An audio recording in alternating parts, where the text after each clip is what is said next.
So we had other aspects of the music program at TAS were also very well developed, very vibrant during those 2 years as well. Can you track the subsequent route you took after you left into music? Well, I've played rock and roll ever since. Never really stopped playing that, and that's what I still do by and large today. But when I was a freshman in college, I went my first year to the University of Utah, and very quickly, within the first quarter, they were on the quarter system, within that first quarter I changed from international relations to music as a major, and had a desire to be a conductor because I had that experience doing conducting. And I might add that I spent my high school senior year in South America and had a similar sort of experience with the music teacher there. She helped me to maintain, conducting technique and skills, and introduced me to more of the repertoire. But I had it in mind to carve out a conducting career that first year. After my first year, took a couple of years off and moved to Hong Kong. Spent 2 years as a missionary in Hong Kong. And then went back to college, this time at Brigham Young. Spent the rest of my undergraduate years there and was a music major there, but in composition. I steered myself out of conducting, even though I did do some conducting workshops and a little bit of advanced training. I went into composition as an undergrad. And then, having spent, by that time, 4 years in East Asia, in the China area, I had an interest in China and in Chinese music culture. And so being a musician by training, it made a lot of sense to me to go to graduate school in ethnomusicology, which is basically a more social science approach to music as a cultural system, and with a lot of focus on non-Western musics. So I went to UCLA and took a master's degree in ethnomusicology. Spent another year in Taiwan in the late 70s. Went to do a PhD program at the University of Washington, also in ethnomusicology. Did field work for my dissertation in China. Spent 2 years in China doing work primarily on southern Chinese Cantonese music culture, Cantonese opera, and took a degree from Washington, and then took a job here at Columbia in ethnomusicology. So my interests have pretty much consistently been music and China-related work, even though I've diversified in recent years. But China-related study has been a part of my activity for all these years since Taiwan. Good. There's your little blurb in the not so little short blurb in the book also raised some other questions in my mind. You had a lot to say in a terse sort of way about getting around the island and getting a feel for the local culture and so forth. I'd like to hear some of your impressions about that. I don't imagine that during those 2 years, that I got as deeply into local Taiwanese culture as some of the kids, some of my peers. Especially, it seemed, missionary kids. It seemed to me that they understood. They had been in Taiwan and would then be in Taiwan much longer than I was there. I was there for 2 brief years and studied Mandarin in high school, and had a few phrases under my belt. But I don't think I got nearly as deeply into it as some of the kids there. But I was really fortunate that I had a mother who was very much interested in getting out and getting to know people and places. And she got involved in one way or another with different groups and different activities that took her out and that then took me and my siblings out. She sang with a wives club, a wives singing group. She taught a course at Damshui University, Damshui Business College or something like that. They brought her in to do a kind of a casual course on American culture and American etiquette and social etiquette and that sort of thing. And some of her students took her to their homes, invited her down island. One of her students was the son of a prominent government member of the local Taiwanese government. So as a family, we went up to places where, let's see, what was the story? Where I think the legislature met or something like that. Large governmental bodies met. I think up in Yangmingshan. And so we were into the homes of some of her students and taken down to areas down island that we otherwise would not have gotten to. Taken out to local temples. What else? To New Year's celebrations, that sort of thing. That really kind of opened up Taiwanese culture just that much more to me as a fairly impressionable high school kid. I think in ways that a lot of my peers didn't get, opportunities that they didn't get to get down into the depths of Taipei and rummage around the Longshan Temple or something with young college kids who knew how to introduce that stuff to us.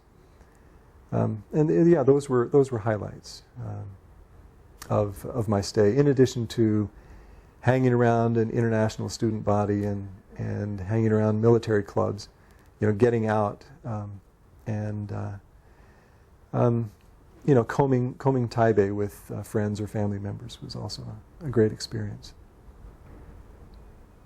One kind of final one for me, anyway. I have some more. Spent 2 years here in TAS only, and yet it seems to be. Again, we bumped into these people, a lot of people in the same category, where it's a very short time of their K-12 experience, yet it seems to have a certain spirit and specialness to it. Why is that?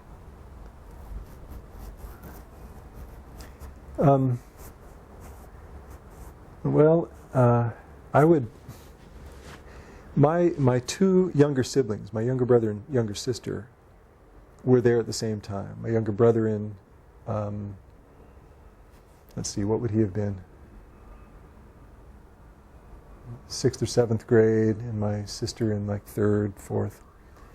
They had very different experiences. They don't look back quite as fondly on that experience as I do, nor with as much in the way of memory, obviously being much younger. I think in my case, and maybe in the case of other people who were there in high school, it had something to do with that age, with being kind of on the cusp of adulthood, being in high school, being in the teens.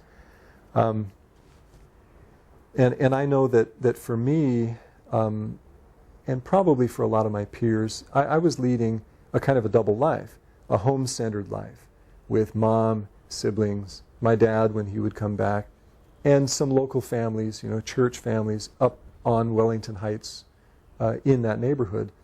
And then the other life was down at TAS with peers or off at the teen clubs, off at the officers club, hanging around the city, going to movies, playing in bands or whatever.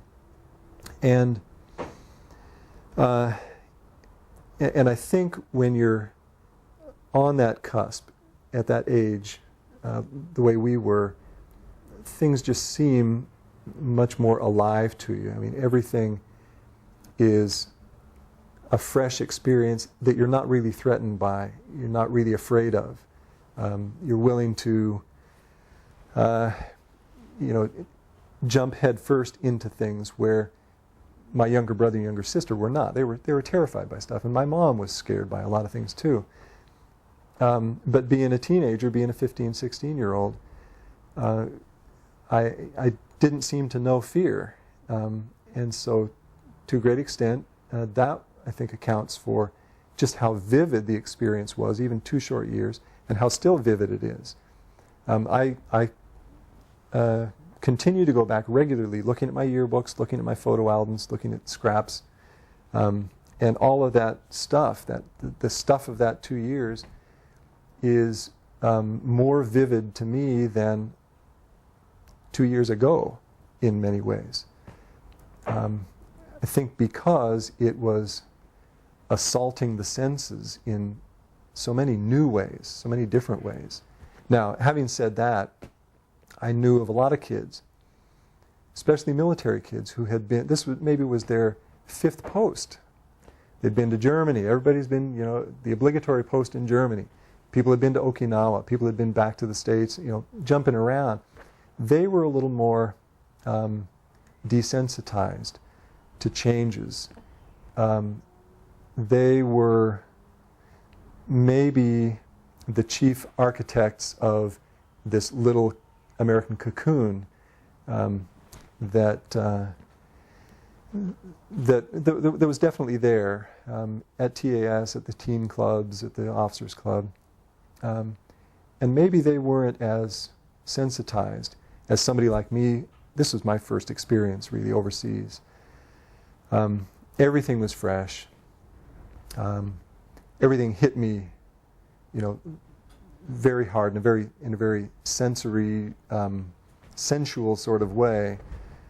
Smells, sights, sounds, feels, tastes, and those are the things that stay with you for a long, long time. That are just vivid. Things I did 2 years ago are mundane, but nothing that I did on a day-to-day basis in Taiwan was ever mundane. It was all very new. It was all very fresh. Because every time you went out your front door, there was a radically different culture outside, even inside. To this day, I can accidentally stumble on like a new piece of furniture at a furniture store and open up the drawers and have a smell come out that smells like the wood that was used by local furniture makers in Taiwan. This brand new furniture that was in my house waiting for me in 1967, the smells of that wood, I can still smell stuff like that occasionally, and it'll bring back all of this huge rush of sensations, richer and more clear to me than sensations of 2 years ago. Maybe that's part of the reason that even just a year or two spent at TAS in Taiwan becomes really central in people's experiences, especially young people, teenagers. Print. That's great. Let's look at some of the stuff. Okay. Unless there's something else from me. Actually, I should not say that. If there's anything else, I was going to ask you, realizing you were obviously real busy at the time with what was going on in your own life, but those years you were there were big years in terms of Vietnam, of which you had an ancillary exposure. Right. And they were also big years in U.S. culture in terms of Martin Luther King and I mean, that whole business must have seemed like you were alone. How many more hours do you have? So I guess I'm a little curious about I'm glad you raised it. The influence that you felt, or the proximity perhaps of Taiwan to the Vietnam experience, obviously experienced through your dad and other. Well, okay, a little bit of background real quick. I had just come from the San Francisco area, and I had been in rock and roll bands for since I was 11 years old, when, before the Beatles arrived in the States, I was playing rock and roll. And being in the Bay Area, especially from the middle of 65 through the middle of 67 when I left, that was the big time for not only for the local San Francisco music scene, but for student unrest on Berkeley campus, which is right across the hill from me, and much of that unrest being in connection with our involvement in Vietnam. And so I had just come from the Bay Area, where Vietnam was on this side, rock and roll, student culture, rock and roll culture was on this side. I was very sensitized to those things even before coming to Asia, especially Vietnam, because my dad, went to Saigon in February of '67, and so he had already been there for 5 months, and for the preceding 5, 6, 7 months, he had been gearing up for that post and receiving training and the whole works, and so we were very much geared, keyed into what was happening in Vietnam, what our connection would be with it, and we were weighing the different, safe haven cities, those satellite cities, based in part on what the connection was to Vietnam. So I drop into Taiwan in the middle of '67, middle of the summer of love, having just come from Monterey Pop and San Francisco, and my dad in Vietnam. And it's not going to be more than about 7 months from that time when the Tet Offensive occurred, February of '68. So my family lived from day to day on the news about Vietnam. We weren't military, but my dad was living in the middle of Saigon. And all of the fathers on the Hill were either in Saigon or up country somewhere. There are people in Da Nang, fathers in Da Nang, or in other cities north of there. And so everybody on the Hill, even I think a lot more than military families, whose posts were advisory posts to Taiwan, even more so than a lot of them, we felt this support connection with the whole war thing. Even though our fathers were not involved directly in the war effort, they were, mostly, for the most part, advising things like customs, public security, agriculture, that sort of thing. Still, there was no being in Vietnam without being involved in the war. When the Tet Offensive happened in the early part of '68, my dad was on his stomach for part of that time, with rockets whizzing overhead. I've got video footage here from 8mm films of him taking off in a plane from Tan Son Nhut and filming out the window and showing, fires and smoke everywhere from rockets. And the Tet Offensive was simply the most extreme example of stuff like that was happening around these fathers all the time. So we read the Stars and Stripes every day. We listened to the AFNT news broadcasts about Vietnam every day.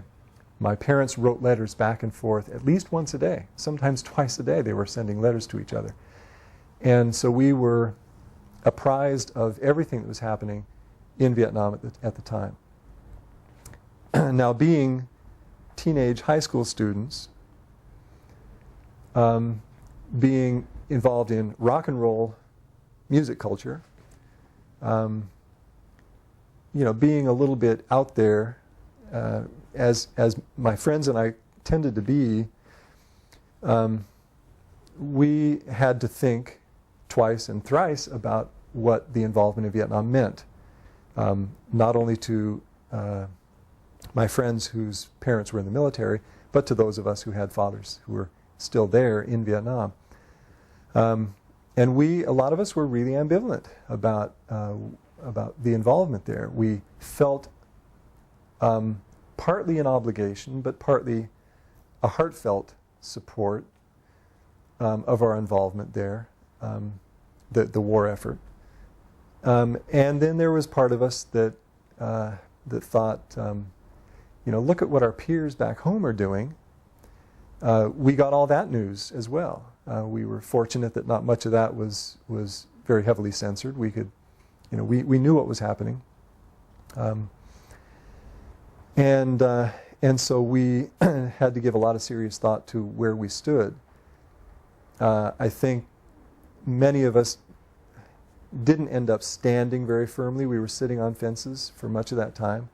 I think that was typical, that was characteristic of a lot of the kids at TAS during those years, which were the height of the Vietnam involvement. We did feel mixed feelings. There were a couple of protests that we had at TAS during that time. But I thought it was curious, and especially thinking back now, it was kind of ironic that the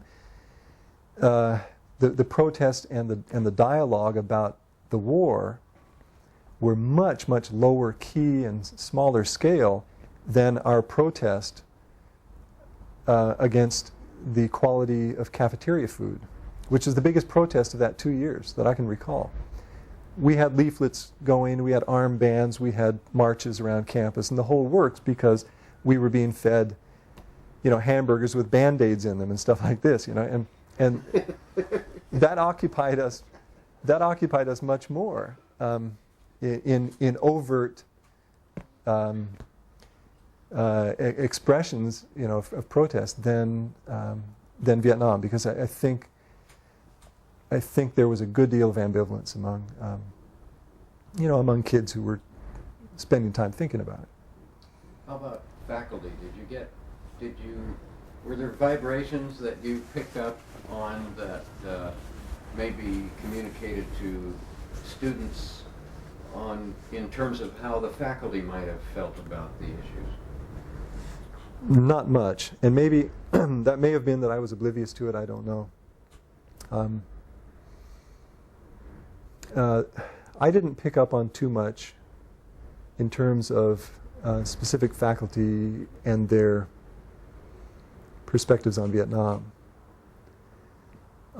They were a lot more vocal when it came to the 1968 elections and the assassinations of '68. And faculty members in particular, I can't recall who. I think Bill Rada may have been involved to a certain extent in organizing mock elections, mock campaign during that '68 year. And we had, I'm really not recollecting much about faculty involvement, mostly student involvement. We had really lively debates, not only among students, but on the part of people playing the mock candidates. A lot of very spirited debate on issues of 1968 by people playing the part of Nixon and Humphrey and Wallace and other folks. And we also had some commemorative services when Reverend King was killed that involved a number of students, in particular the black students who really kind of leapt out of the woodwork in some ways to grab the opportunity to make a very powerful statement to the rest of the student body by singing, speaking, organizing commemorations. But no, I don't recall much in the way of faculty perspectives, at least not so much on the Vietnam issues. Actually, I'm Faculty people after Richard Pontius left.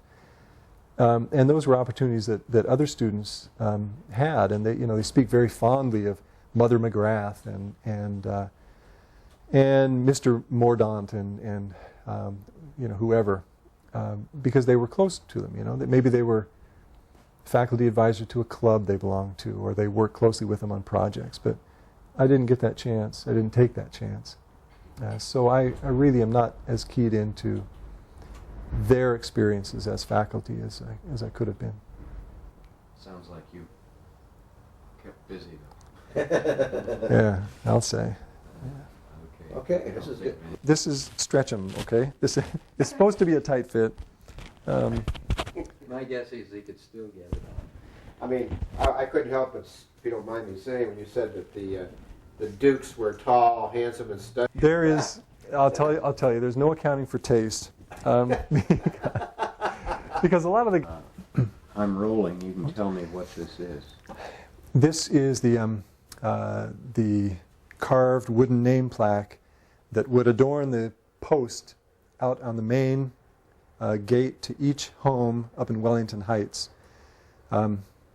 There was a carport area in front of every home and a large metal gate and two stone pillars.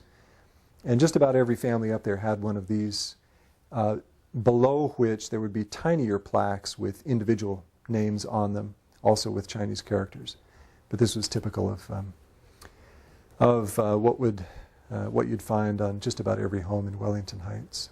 Went to Chinese preschool and kindergarten. Now the older ones at TAS as a first grader. Oh, but yeah, all these textbooks. What else do I have?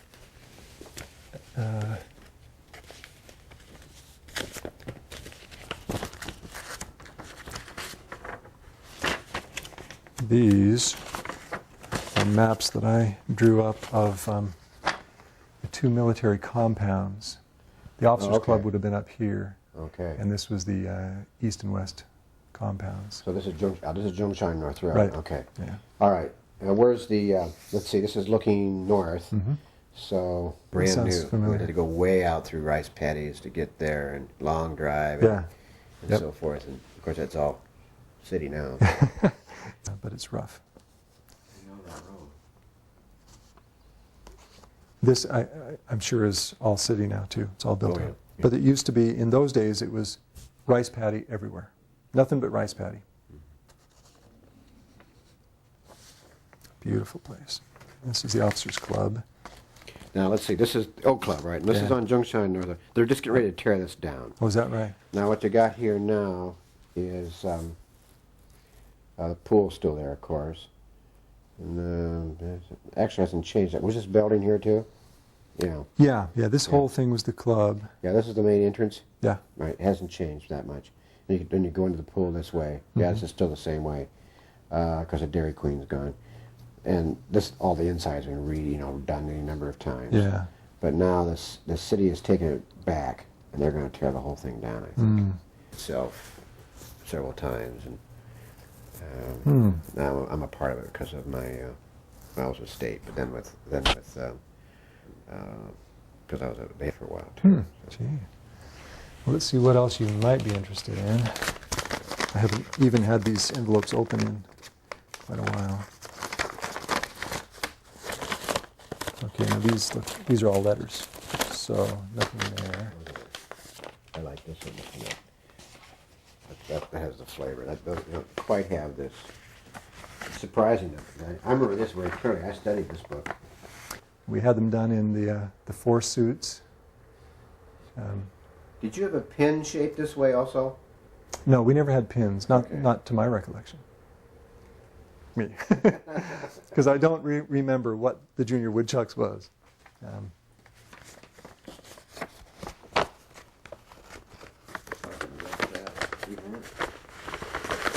Oops. My diving watch that I bought in Hong Kong in '69. Now, is any of this worthwhile? Didn't ask you about your prom dates and all that kind of stuff. Is that a big deal? Oh yeah, oh yeah. We had the Holly Frolic. In Utah? No,